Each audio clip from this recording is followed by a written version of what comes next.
तपाई अहिले कुनै लडाईँमा हुनुहुन्छ, रोगको लडाई, आर्थिक समस्याको लडाई, अपमानको लडाई, अन्य वा मनको पीडाको लडाई, आज म तपाईलाई एउटा सत्य सम्झाउन चाहन्छु। तपाईको लडाई तपाईले लड्नु पर्ने होइन। बाइबल भन्छ, परमप्रभुले तिमीहरूको निम्ति लड्नुहुनेछ, तिमीहरू चुपचाप बस। प्रस्थान 14:14। आजको सन्देश यही हो। तपाईको लडाई परमेश्वरले लड्नुहुनेछ। कल्पना गर्नुहोस्, एक सानो बच्चा बाटोमा हिँड्दैछ। अचानक ठुलो कुकुर आयो र कराउन थाल्यो। बच्चा डरायो, रोयो, भाग्न सकेन। त्यही बेला उसका बुबा आए, बच्चालाई पछाडि राखे, आफू अगाडि उभिए। कुकुर नजिक आउन सकेन। बच्चाले लडेन, बुबाले लडे। प्रिय मित्र, हामी पनि परमेश्वरका सन्तान हौ। जब समस्या ठुलो देखिन्छ, परमेश्वर हामीलाई पछाडि राखेर आफू अगाडि उभिनुहुन्छ। इजरायलीहरू अगाडि लाल समुद्र, पछाडि फारोको सेना, लड्ने शक्ति छैन, भाग्ने बाटो पनि छैन।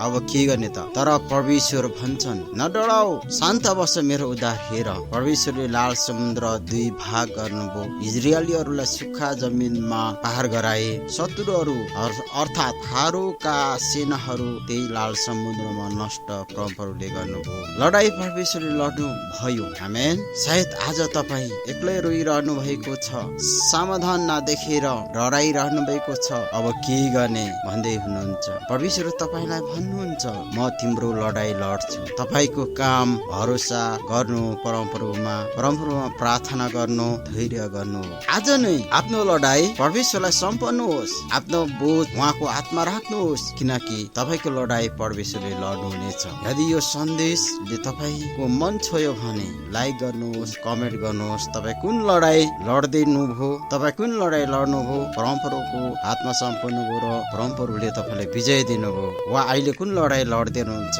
सङ्कोच नमन लेख्नुहोस् र आफ्नो कमेन्टमा सेयर गर्नुहोस्। यस च्यानललाई सब्स्क्राइब गर्नुभएको छ भने धेरै धन्यवाद। परमेश्वरले तपाईँलाई आशिष दिउन्। आमेन।